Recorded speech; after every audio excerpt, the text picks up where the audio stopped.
the video first. So go sit back down. You come up with me the second time. I'm sorry. I messed that up. Okay. Good evening.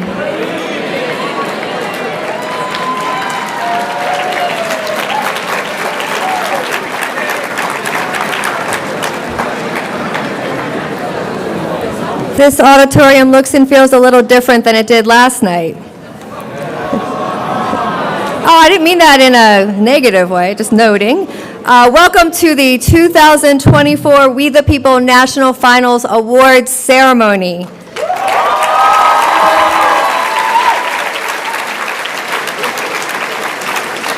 For everyone in the audience and those watching on live stream, there is a digital program available on the center's website, civiced.org. And for those of you wearing badges, you can scan the QR code if you would like to view a digital program of tonight's awards ceremony.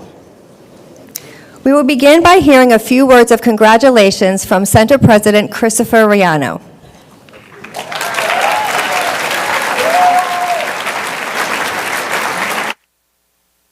Good evening, everybody.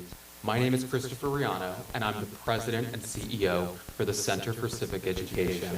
And I am so excited to have just a few moments to send my congratulations along to each and every one of you for the incredible amount of hard work that's gone into getting you to the point you are at today. I want to take a very, very brief moment and say thank you to everyone who's here, who's worked tirelessly for months, weeks, and days to get to today. And I obviously want to send a special thank you to everybody's families, everybody's friends, siblings, and everyone else that supported each and every one of you to make it to this point. One of the things that's really exciting about this evening is that over the last few days, we've seen each and every one of you become an incredible constitutional scholar. And I know I speak for everybody that's helped put this event together when I say I'm looking forward to having each of you join us as we all get ready to celebrate the 250th anniversary of the United States of America. And I hope each of you, in your core, really channels the preamble of the Constitution that all of us going forward work tirelessly to make this a more perfect union. Now, I don't want to speak for very long, but I did want to take a chance to say congratulations to all of you before the events begin. Now, I hope everybody had an incredible time this weekend. I want to thank all of the volunteers, the judges, the staff, the board members, and everybody else who made this possible. And I'm excited to turn this over so that we can continue the celebrations as we get ready to count down the winners of this year's competition.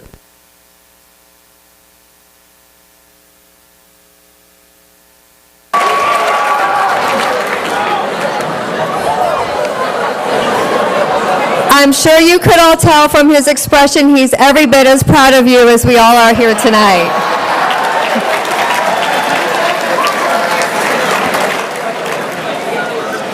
It is my pleasure to introduce you to Kendra Chang and Searle Kennedy from Staples High School in Connecticut. We're going to stand here. And I now invite you to stand as the United States Armed Forces Color Guard, Fife and Drum Corps enter. Please remain standing also for the singing of the national anthem.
streaming, whose broad stripes and bright stars through the perilous fight o'er the ramparts we watched were so gallantly streaming, and the rockets' red glare, the bombs bursting in air, gave proof through the night that our flag was still there.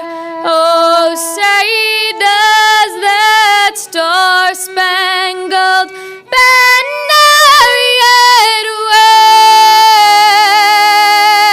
wave o'er the land of the free and the home of the bereaved.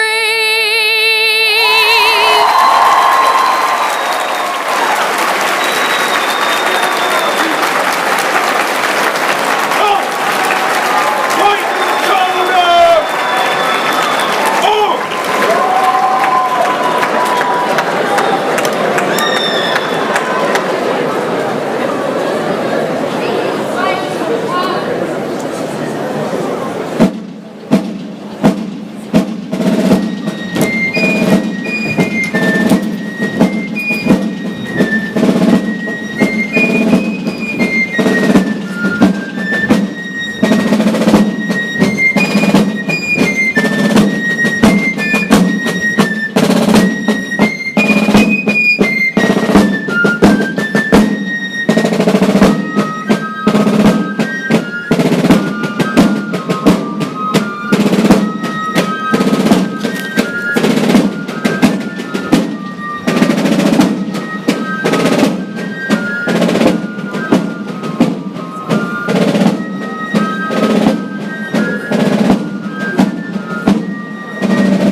Thank you again, Kendra and Sorrel, and thank you to their teacher, Mrs. Cameraman.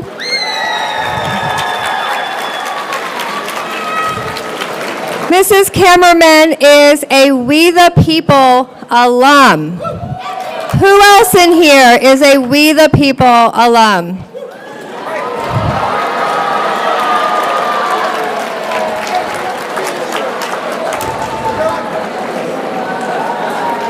I have to say, something really special happened this year at these We the People National Finals. And some of you might think it was the presence of all 4 friends of Publius.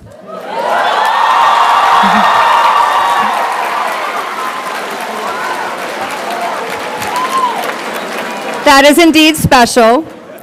There will be photo opportunities to come. But what I'm noting, and what I noted all weekend, was the presence of our alum all throughout our We the People National Finals event. They were your teachers, they were your judges, they were your facilitators, they were your biggest fans and advocates, and they are the ones that really show what civic virtue is. Yes, woo for them.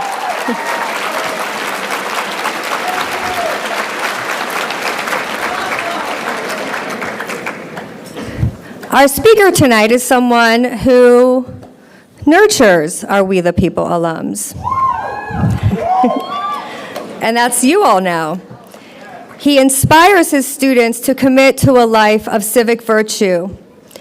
When I say this event and We the People is civic education at its best, what I mean by that is not only what you students do with your teachers and your coaches and your community in the classrooms, going deep into your constitutional learning and knowledge, and really going to the depths of what you can learn about our country and its founding and its principles. That's amazing because that knowledge sticks with you forever.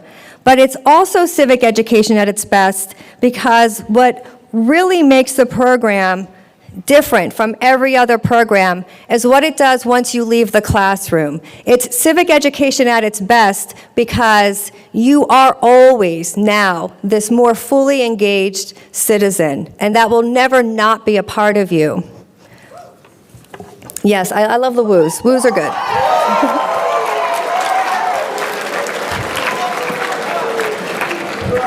Our speaker tonight, Schuyler Van Valkenburg, is a living example of this. He was recently elected to the Virginia State Senate in a race garnering national attention. He previously served for 6 years in the Virginia House of Delegates. But perhaps most importantly, he is a history and U.S. government teacher at Glen Allen High School.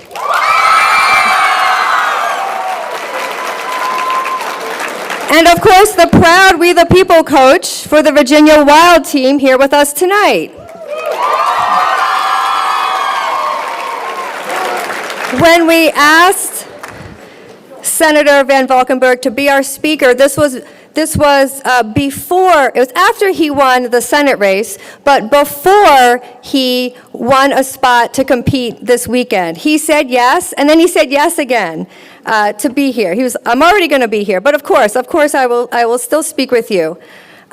We're so excited about the prospect of what this living example of civic virtue could share with the students, and I think he's a double, triple, quintuple threat when it comes to living the values of civic virtue and civic education. So we knew that his message would have even deeper layers of meaning for us tonight. And without further ado, please welcome Schuyler Van Valkenburg.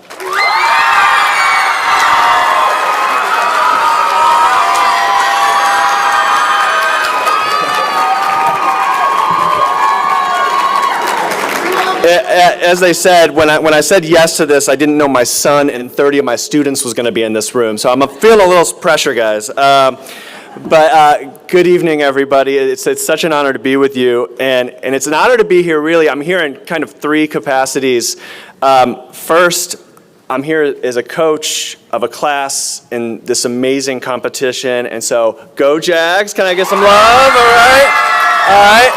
right. Second, I'm here as a state senator, and so next we have to have some love from my Richmond friends. Can we get some love from my Richmond friends? All right, y'all, rule number one of being a good politician is make sure you take care of your constituents. You know what I'm saying, okay? And third, I get to be here as a guest speaker for this program, which is really like quite an honor, and I don't feel like I'm deserving of it, but this room is so beautiful. Can you give yourselves a round of applause, please? That's not loud enough. Come on. Up. Come on, let's go. Come on. Yeah, come on. Yes, come on. There we go. All right.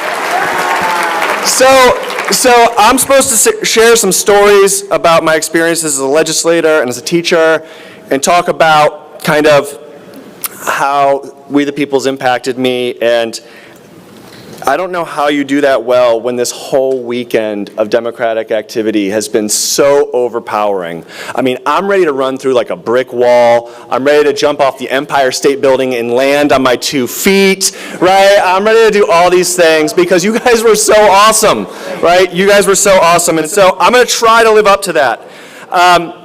We in this room, we all know, all the adults in here know how this impacts you, and I think you know how it impacts you.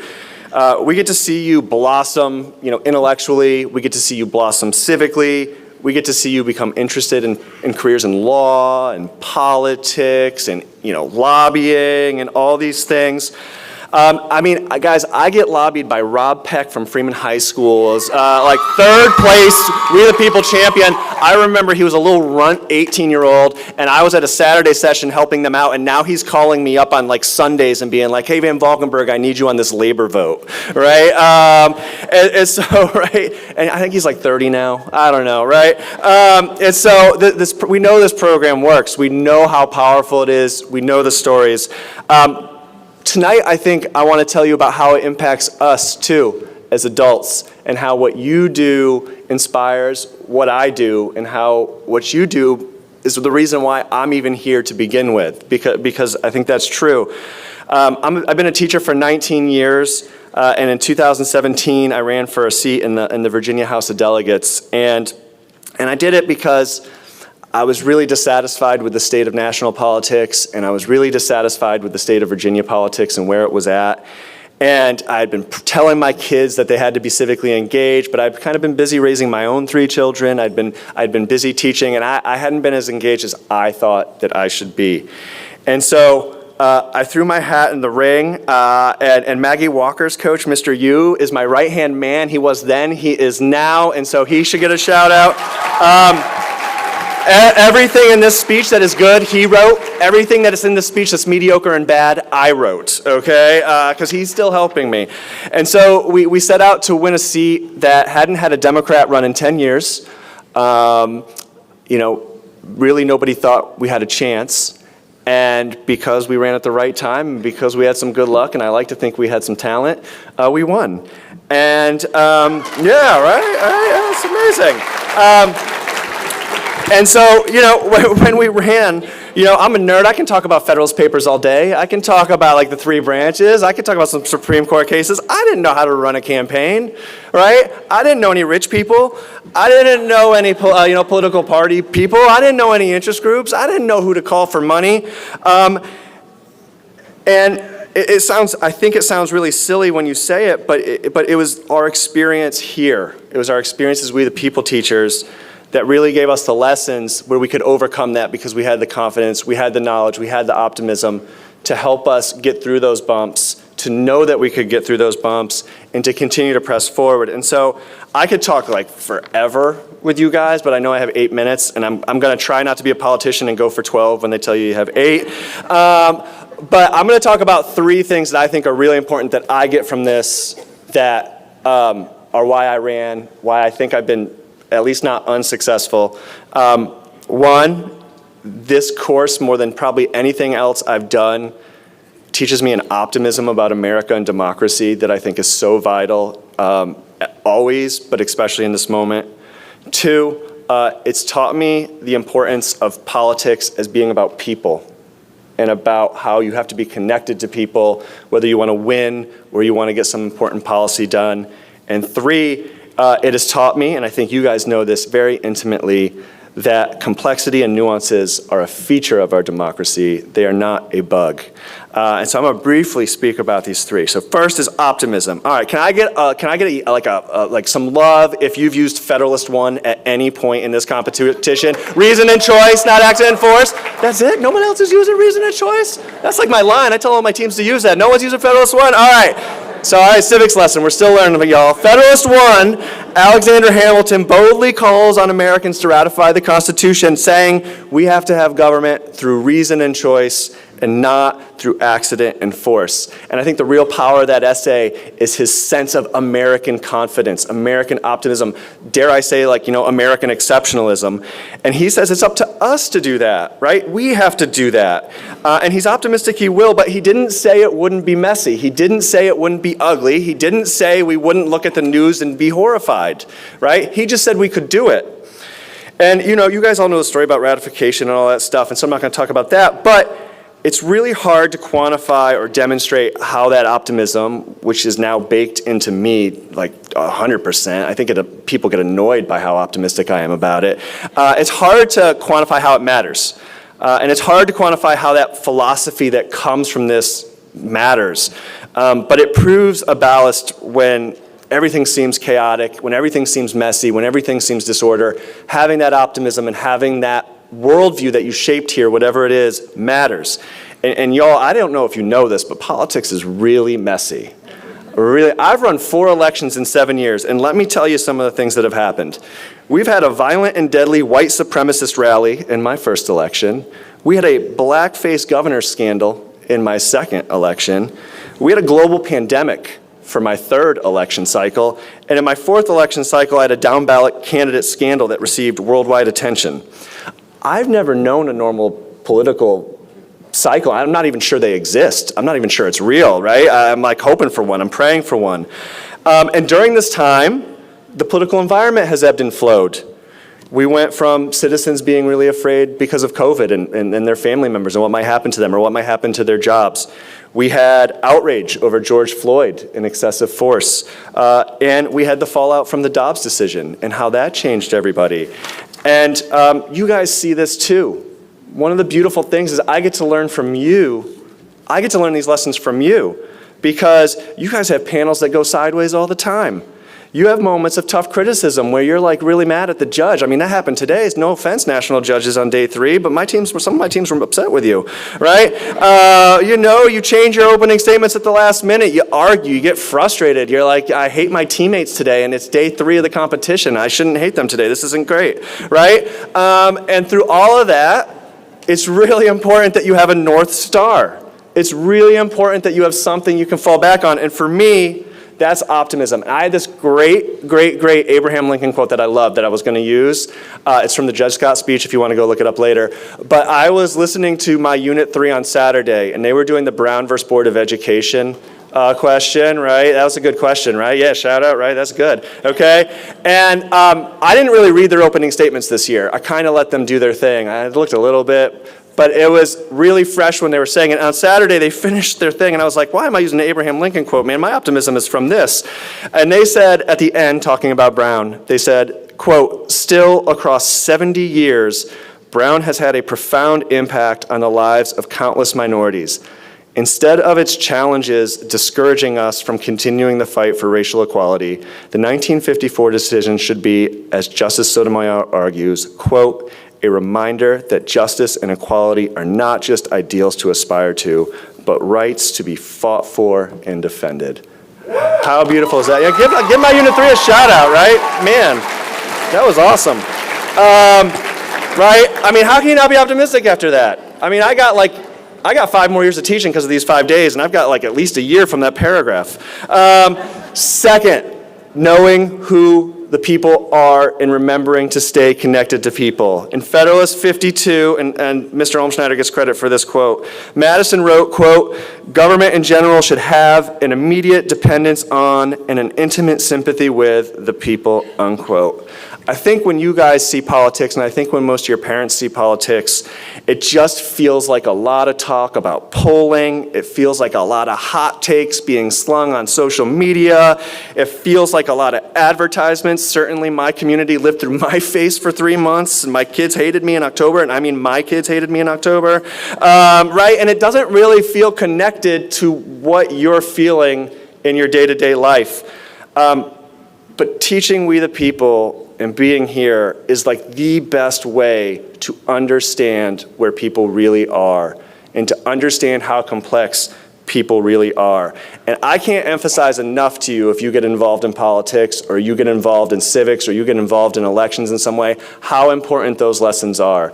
Because you're going to face groupthink, you're going to face high political strategy and people trying to play 3D chess. And the whole time they're talking, they're not going to be talking about what does that person in the cul-de-sac whose door I knocked think about what we're talking about. And finding out what your community thinks is a really hard thing to do. Unit 4, question 1 is the worst question in the world. I am a legislator. Yeah, I am a legislator. No offense, We the People. We ended up doing really well with it. But I told my kids, I was like, when you find out, let me know. Right? I mean, it's really hard to find out what people think. It's really hard. And guys, it's not always the loudest voices in the room that represent your community. It's not always the first thing you see in your newspaper or on TikTok or on Twitter that are what your people think. It is only by sustained engagement with people themselves that you're going to find out what people think. I have been through some fights on school reopening, on redistricting reform, on gun violence prevention, on abortion politics that would blow your mind. And if you're not thinking about what the people in your community think, you're losing your way. And your constituents are going to know that. And so you have to do it. And We the People has instilled this Madisonian insight into me. You guys instill that into me. Not the program, it's the kids that instill that into me, right? And it's taught this to you. Your first idea is not your best idea. Constant questioning leads to sharper ideas. Dialogue with your partners lead to a fuller understanding of where your group are. My Unit 5 today was fighting about affirmative action. They all disagree on it. It was amazing, right? People's politics are complicated. I had a meeting last week with a Trump Van Valkenburg voter, right? You would think there's not that many of them, but there are, right? Because people are complicated. Guess what? Adults in your community know what federalism is too. And they vote based differently on state and federal too, right? And so you have to separate the signal from the noise. Finally, faith. Faith that decision-making will always be complicated and imperfect, yet it will get us where we need to be. That is Madison 10, right? That's Federalist 10. All these groups fight, we figure it out, right? All right, now I got more for Federalist 10, less for Federalist 1, all right? Democracy thrives on complexity, nuance, and messiness, and so does social media hating complexity, nuance, and messiness. But it guides us where we need to be. We've had divided government in Virginia the last 3 years. We've had a Republican governor and a Democratic legislature, and it's been pretty messy. And I get to go back on Wednesday for our reconvene session, and that's going to be messy. But we've also done a lot of good for people in these last 3 years. We've developed a better workforce development system so people can get good jobs. We've had utility reform to lower people's bills. We've increased investments in site development to draw businesses here.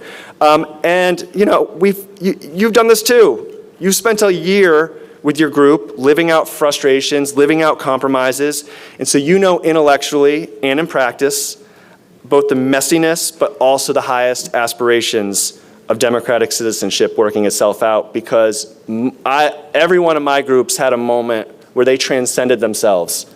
And that's what democracy is capable of. They've also all had a moment where they've wanted to strangle each other.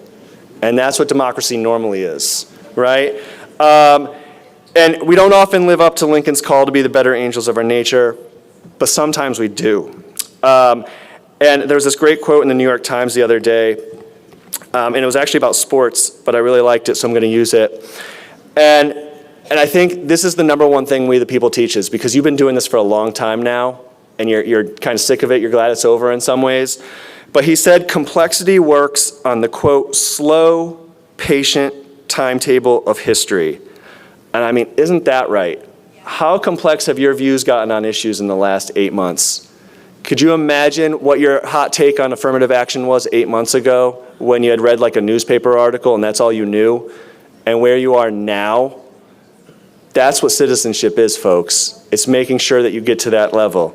And so, all right, I'm going to finish up because this is getting long. So, I'm not going to be that politician. So, finally, okay? These ideas, optimism, knowledge, nuance, right? These are core to we the people, and they're the core to constitutional democracy itself. I would not be where I am. I wouldn't have even run for office, I don't think, if I hadn't been part of this program. And because I do this program, I'm getting to have the honor of my lifetime, which is I get to represent Western Henrico County in the General Assembly and the state legislature, and I get to make laws that I think make people's lives better, and that is pretty cool, my friends. That is pretty cool. And so, my call to you, my call to action, we have to have a call to action in these speeches, okay? That's rule 2 if you're going to be a politician. Rule 1, treat your constituents well. Rule 2, make sure you have a call to action, because people need to know to vote for you, they need to know to give you money, or they need to know to go do something, okay? All right, so my call to action to you, okay? Please take this knowledge you've gained and use this privilege you've had to go and make our country better. In California versus Whitney, Justice Louis Brandeis argued, quote, "The greatest menace to freedom is an inner people. That public discussion is a public duty. You know that better than pretty much every adult in this country and every kid in this country. Go out and make our country live up to its values, whatever you think they are. Be the citizen that Hamilton, Madison, Lincoln, and Brandeis call you to be, and don't be discouraged. When you lose, get back up and dust yourself off and go again. When you can't get everything you want, 20% is better than 0. And that 20% helps people. It helps people in your community. And you can always go get more later. And to use a football phrase, because we're mixing all kinds of things here, remember, 3 yards in a cloud of dust isn't a flaw in democracy, it's a feature, because there is always another play. Make sure you have another play. Thank you so much.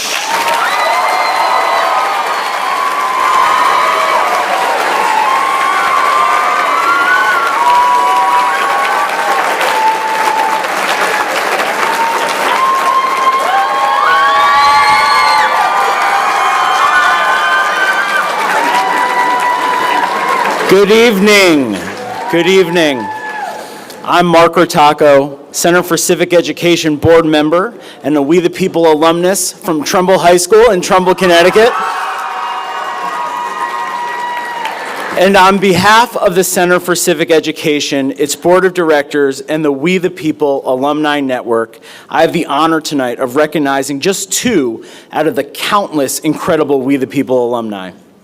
This year, the Center has created an awards program to celebrate and spotlight We the People students who took the passion, knowledge, and skills they gained as students of We the People to make a positive impact on the world around them. I have no doubt, as fellow alumni, that you too will be beacons of strength for our democracy, acting in a meaningful way to engage with your communities and beyond. And now, please join me in congratulating our inaugural recipients of the We the People Alumni Awards. The Outstanding Young Alumni Award was created to recognize an alum, age 18 to 34, who has distinguished themselves through service to their community, their country, or society at large. It's my pleasure to present this award to someone who has dedicated her career to public service, as her passion is uplifting the education system to support generations of students, and she is always aiming to create environments where students have an equal and just opportunity to learn. The 2024 Outstanding Young Alumni Award goes to Athena Claire Haney.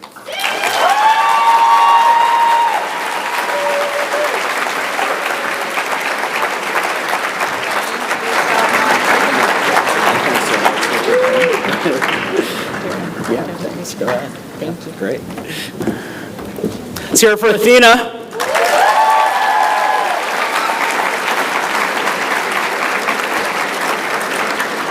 The Cincinnatus Award honors an alum, 35 years of age or older, who has provided extraordinary service to the world and represents the ideals of virtuous service to benefit the common good.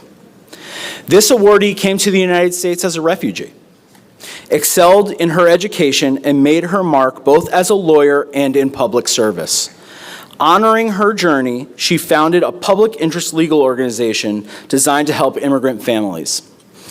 The 2024 Cincinnatus Award goes to Sambo Duel.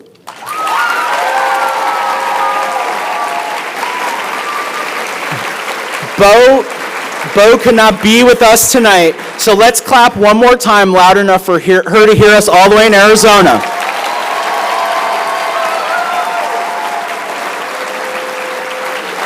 I encourage you all, I really encourage you all to please read more about these recipients' amazing work in the event program. We are extremely proud and appreciative of the contributions of both Athena and Bo have made both locally and globally. And we know that each and every one of you, our newest We the People alumni, let's hear it for the newest We the People alumni.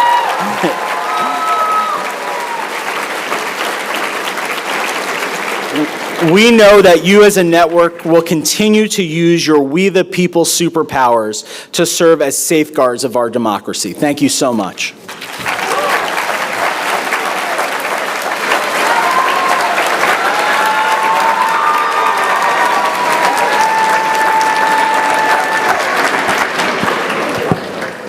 Thank you, Mark, and congratulations once again, Athena. We now turn to honoring all the people who made this event possible. And the first people we're going to start with are probably the ones most near and dear to my heart, and that is your teachers.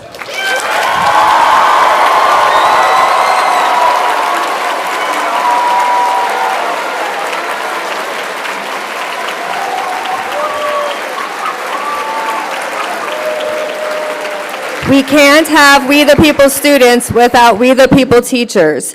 So, as we play your spirited and creative roll call videos, I invite you, teachers, to stand and for students to cheer loudly for your teachers and give them the honor and celebration they deserve.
High School, We the People. Representing the state of California, second place wildcard team. Coming to you from Pleasanton, California. We are the greatest coach.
And the and Arteezy. We come from the great state of Connecticut, home of Sikorsky Aircraft, the Yukon Huskies, and Pez Candy. We'd like to thank all of our supporters who got us here, from our parents to the school and our community volunteers. We are the Connecticut Champions!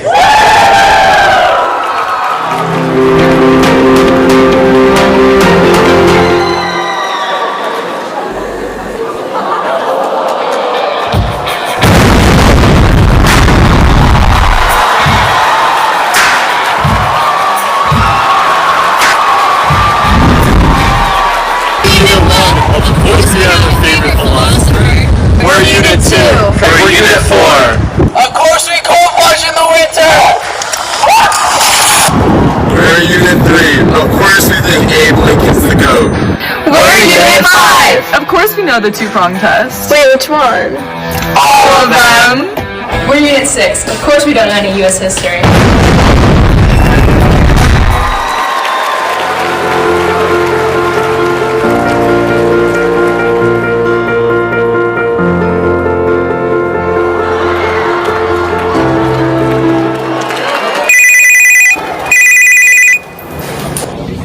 October. We're ready.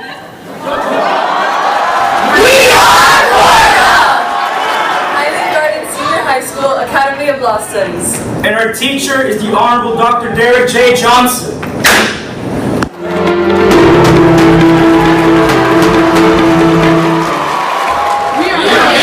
High School from Park Ridge, Illinois. And we are honored to be representing the great state of Illinois. Our teachers are Miss Leah Politi, Mr. Andy Trankel, and Mr. Kevin Hansen. Go!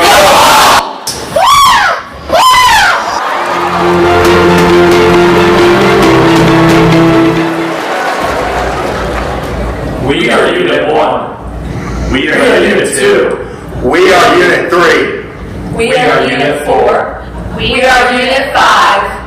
We are Unit 6. We are St. Joseph Ogden. We are Illinois Wildcard. Go Tigers!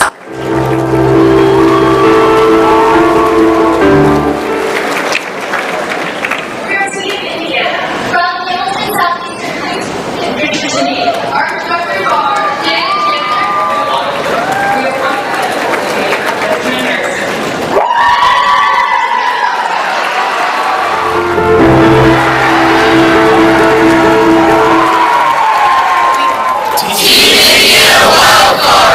From Plainfield High School in Plainfield, Indiana. And our teachers are Adam Ferguson and Robbie Pelkey.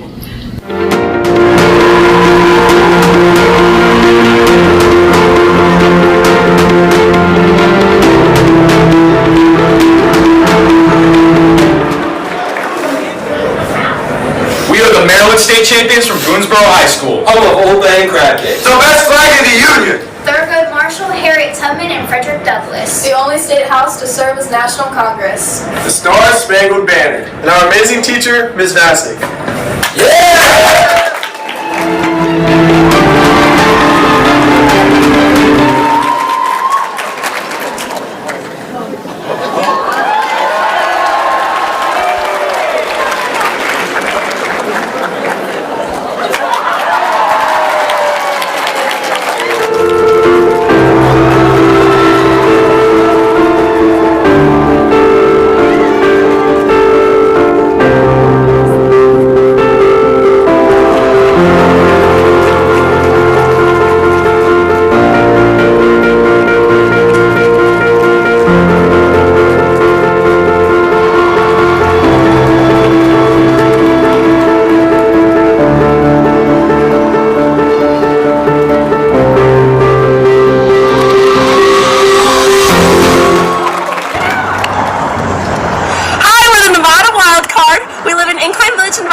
We live on the shore of Lake Tahoe.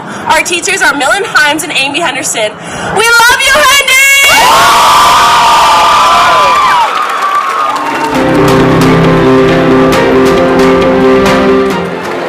Hello, we are West Career and Technical Academy from Las Vegas, Nevada. We are the Nevada Open Team, and our teacher is Ryan Hamlin.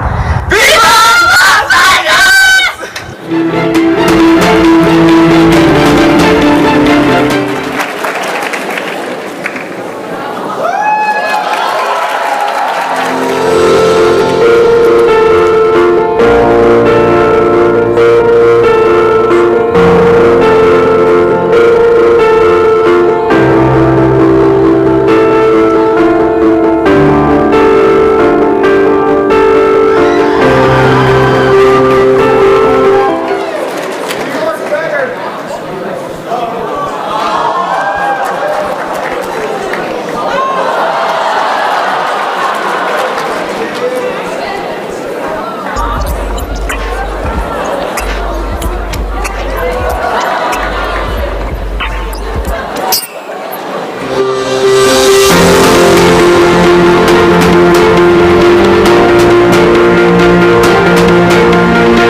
engagement. We're passing the phone to the Founding Fathers Fan Club.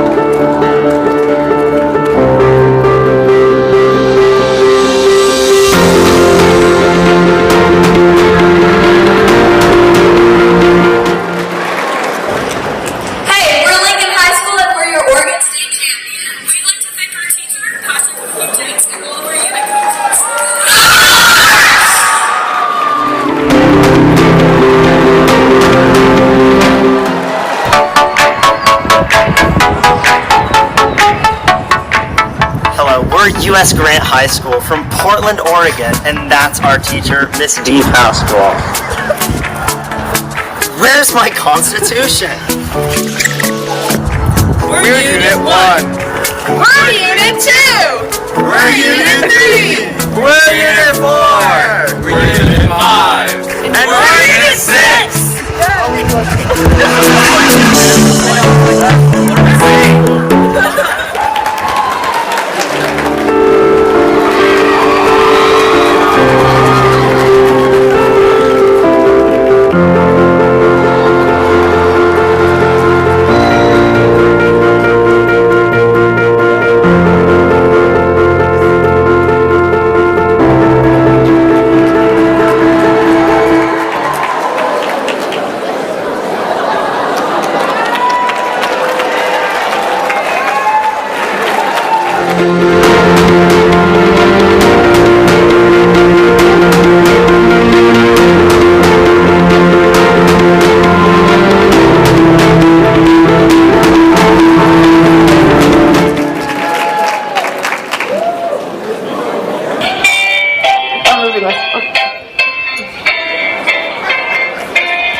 From Glen Ellen High School. Our coaches are Skylar Van Valkenburg and Ryan Conway. Go Cats!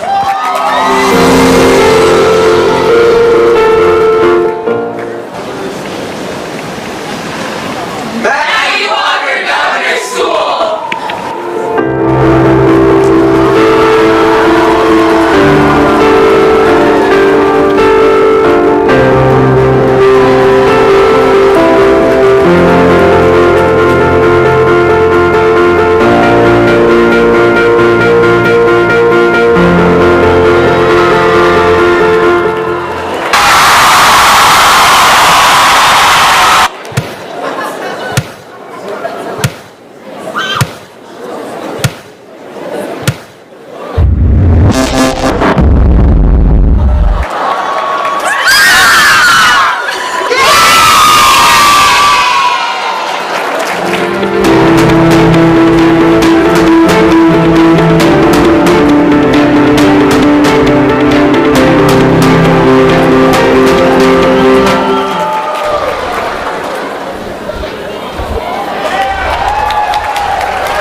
Let's hear it one more time for your amazing, dedicated, tireless teachers.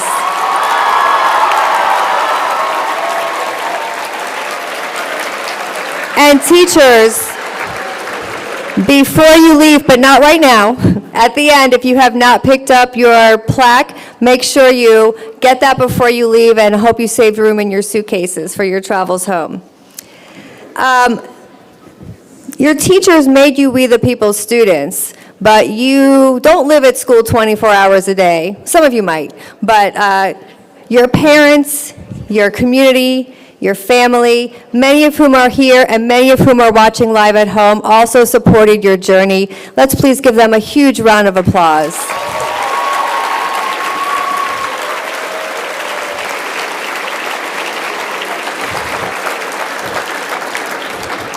And maybe even the spouses and partners of the We the People teachers. They're We the People widows.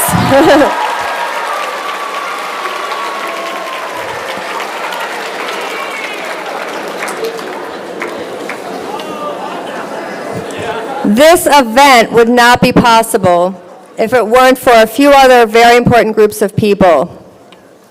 The first are the talented, tireless, devoted center staff, Kelly, Anna, Elisa, Taja, Michael, Megan, Sarah, and Gary. Let's give them a huge round of applause. Stand up, center staff. You saw them all throughout the weekend, orienting you, directing you, giving you swag, answering your questions, giving out t-shirts. I want to thank John, our CFO.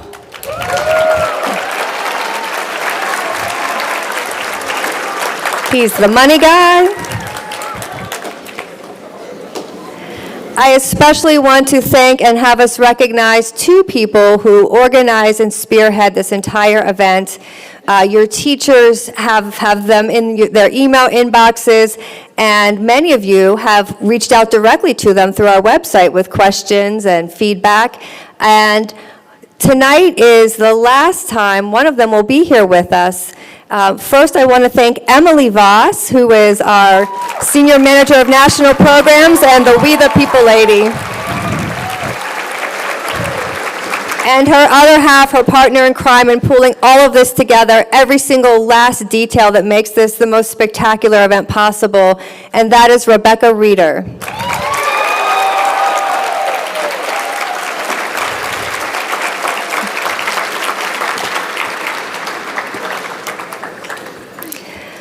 Now, our small but mighty center staff organized all of this, but when you showed up to the hearings, who else was there? The judges, the facilitators, the volunteers. We the People National Finals alone, not even the programs in your own states and towns, works with over 200 volunteers. These are your We the People alum, these are your community members, these are your elected officials, these are your federal and state judges, these are your political science and history and law professors. These are all the people who care so much about your civic education that they devote this time off of work and their weekends to come and live deeply in the Constitution with you. If you are one of our judges, state coordinators, and volunteers, please stand up and let's give them a big round of applause.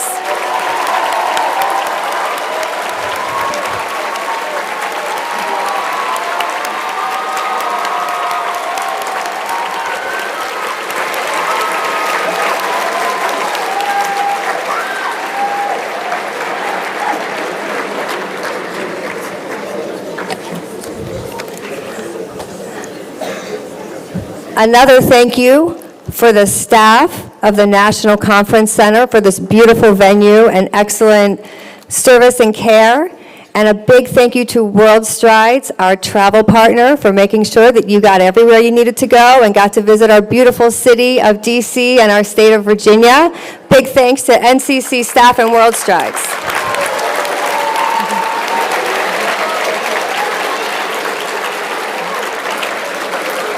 And finally, The Center for Civic Education, which administers the We the People program, is a nonpartisan national nonprofit, and we have an amazing engaged board of directors. You met many of them because they were your judges, and they are here tonight to continue to honor you.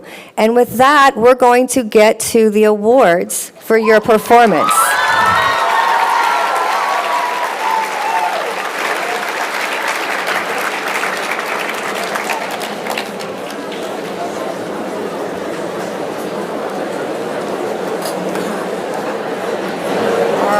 Oh, you've got them up there, good. Cheryl, you're going to give the directions for how they get their awards? Yes, I'm going to leave my little cheat sheet up here. Calling Tim Moore, you wanted to the front of the ballroom. Calling Tim Moore.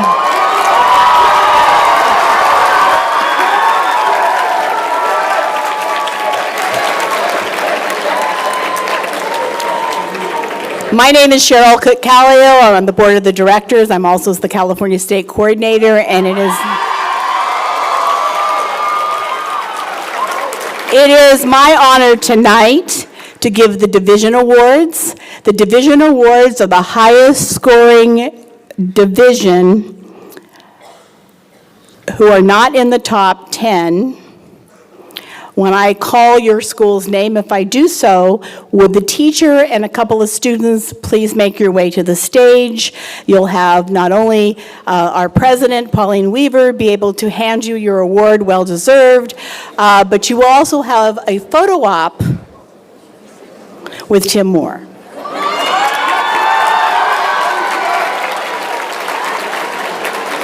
Okay.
Connecticut.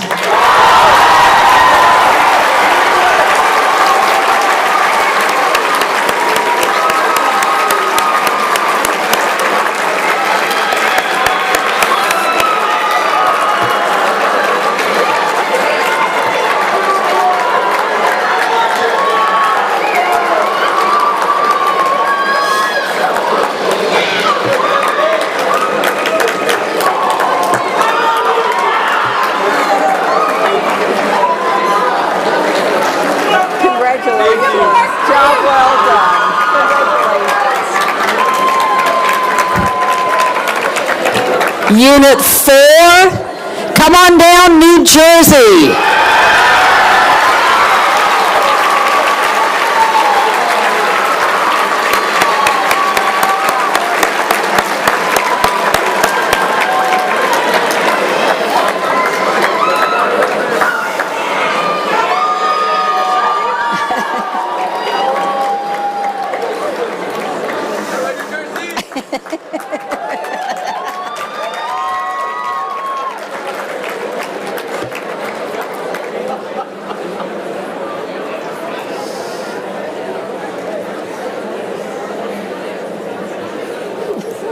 Congratulations. Thank you. Job well done. Congratulations.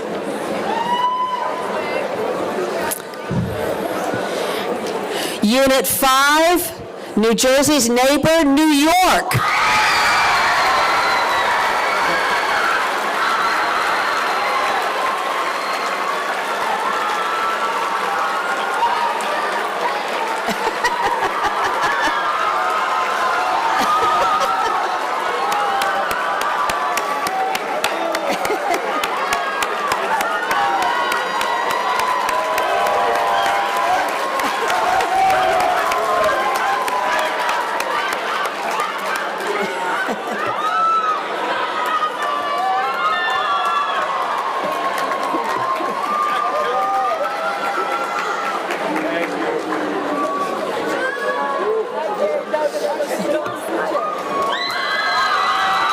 Congratulations. Thank you very much, Mel. And Unit 6 out west to Arizona.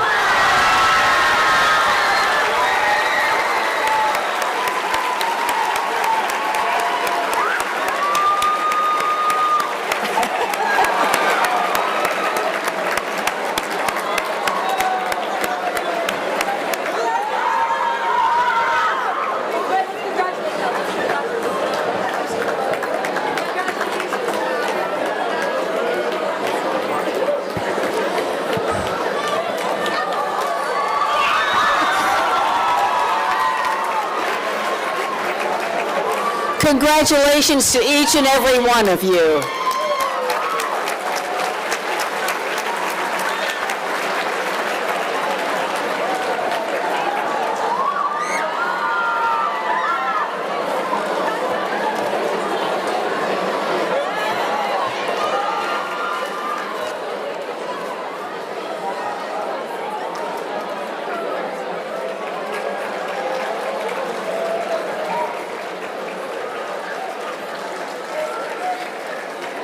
Tim Moore said he needs to relax between the next award.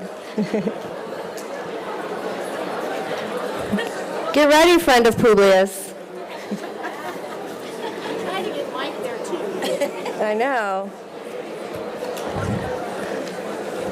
I will now announce the top 10 teams in the order in which they finished this afternoon. I do not envy the judges the task they had today. I had the privilege of seeing many of the teams compete, and I don't know how they could have made a decision between any of the teams this entire weekend. I will first announce places 10th through 4th. When you hear your team, we invite a teacher and some students to come up and receive their award. In 10th place, Massachusetts.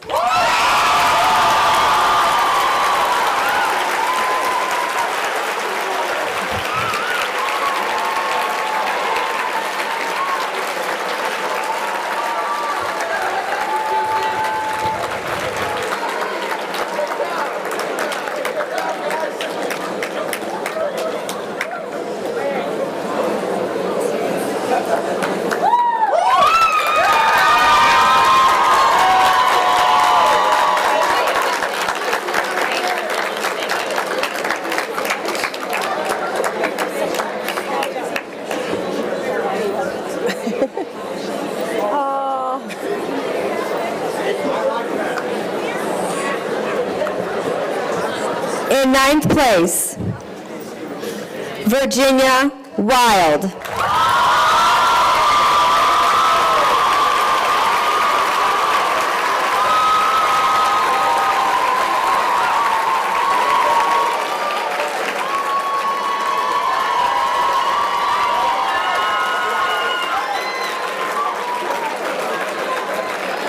Good job. Good job, Skylar. Congratulations. Thank you very much.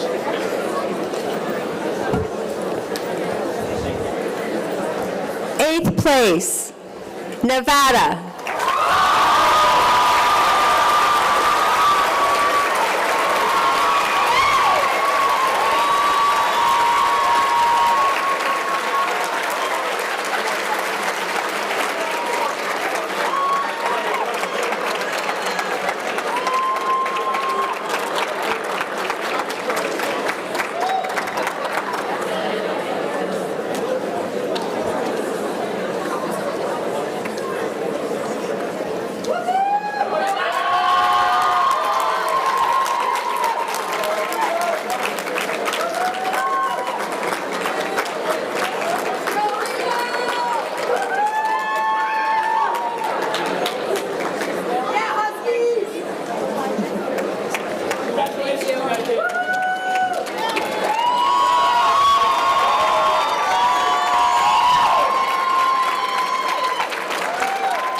Seventh place, California.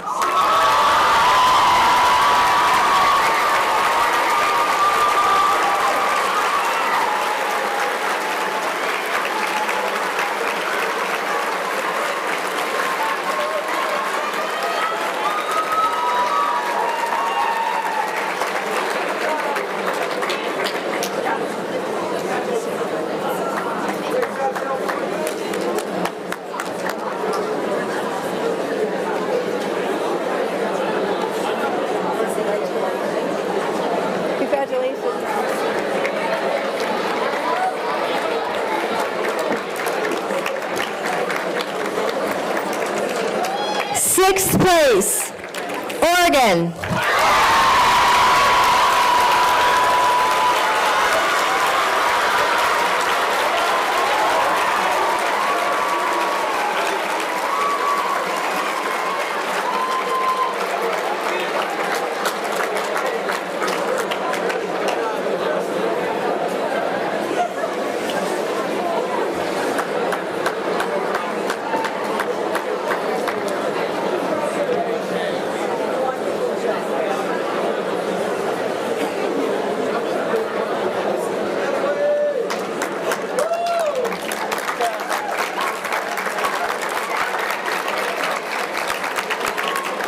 Fifth place, Washington.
Fourth place, Colorado.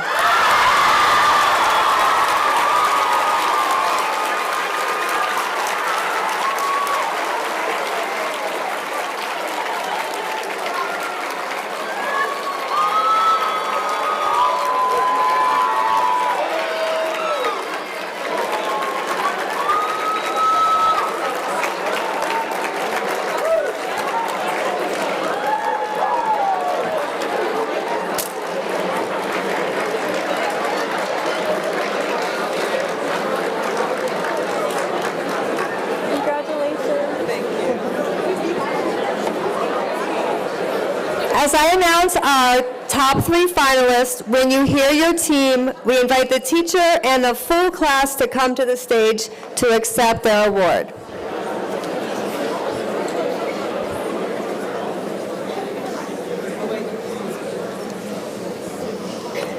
In 3rd place, California Wild.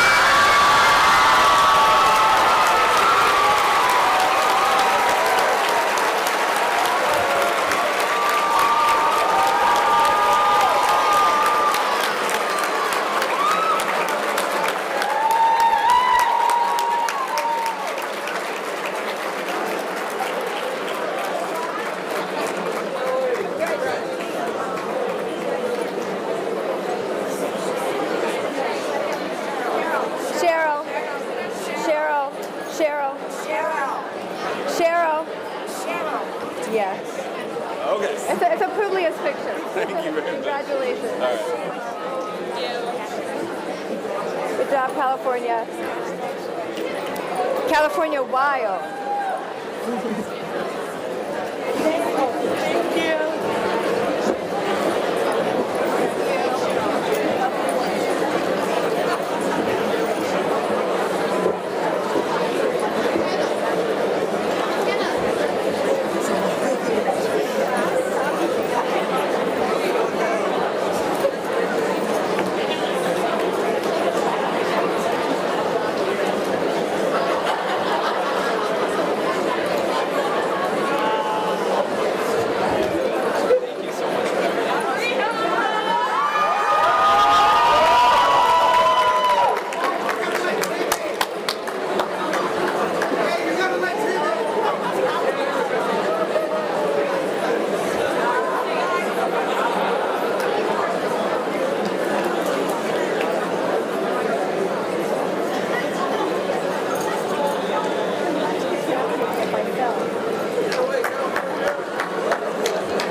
In 2nd place, Virginia.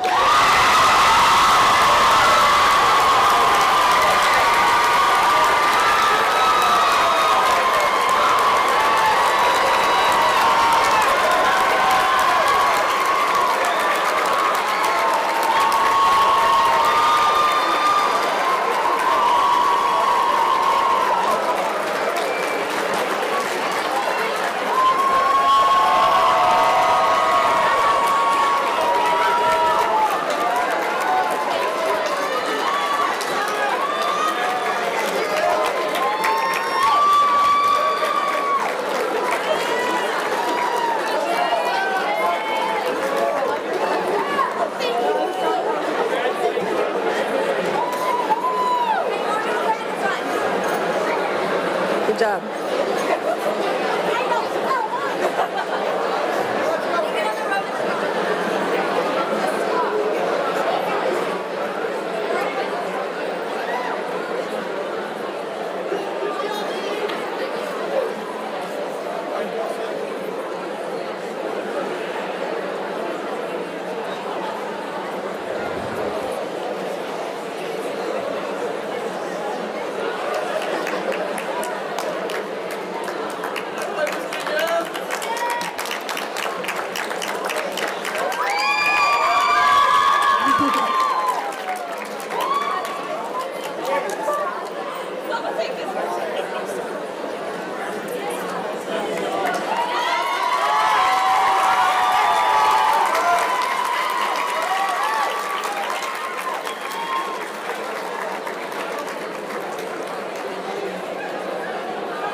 And your 2024 We the People National Finals champion are Oregon Wild.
release, we're going to wrap up with a few parting remarks.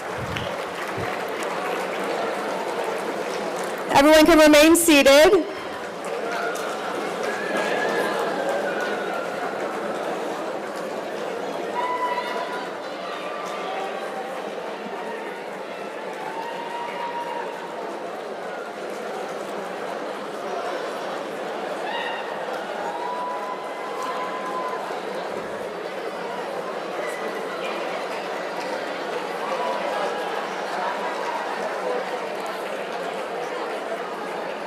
It's a little crazy.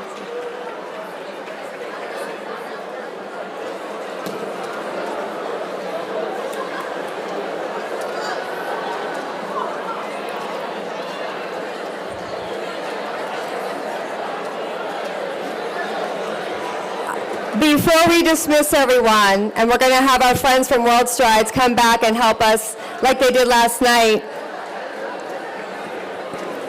I want to conclude the way we began on, what day was it? Saturday morning, when we got to greet all of the students and teachers in orientation before the competition started.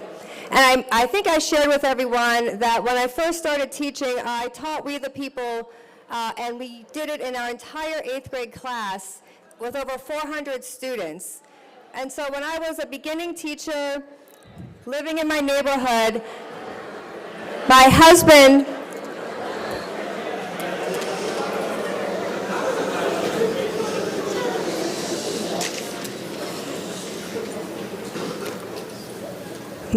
was a We the People widow for about a month every year. I know you all know what I'm talking about. And so I became known as that civic education lady in my neighborhood. And I thought that was really awesome, but I didn't really think about what it meant as a teacher beyond what I did every day in my classroom. And then it was 2008, and it was November, and there was a really interesting election, general election.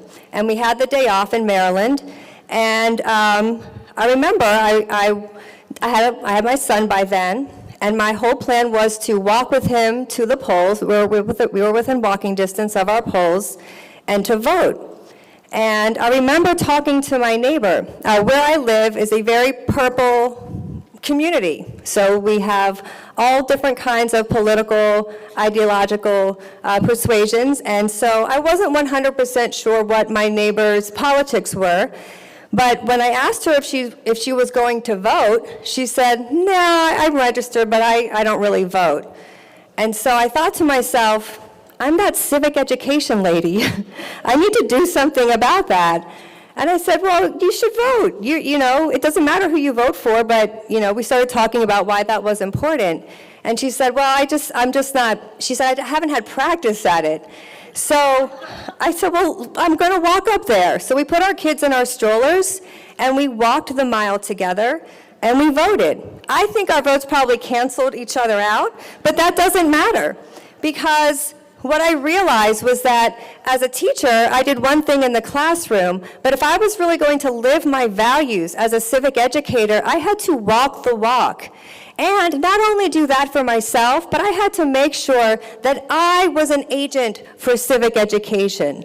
And in doing that, I don't hold back what I know to be the right way to exist in a democratic republic. And so I had that sort of awkward conversation with my neighbor, not about who she was voting for or what politics I thought were right, but about what our civic duty was. I don't even think I used those words. I think I just kind of guilted her into walking to the polls.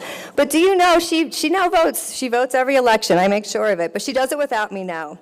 And so what I want to implore to you all is to be agents of civic education, each and every one of you, not just your teachers, not just the lawyers and the politicians and the political philosophy and political scientists.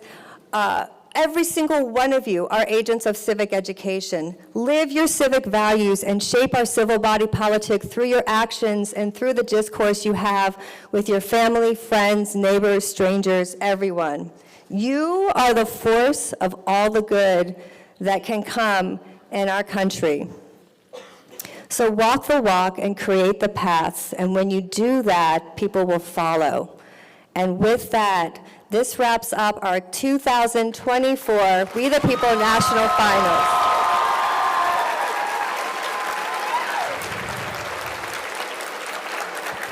Thank each and every one of you for coming. I hope you all continue to enjoy your time here in DC and Virginia. Travel safely. This is not the last time we will be seeing you. You are We the People for life. World strides, friends.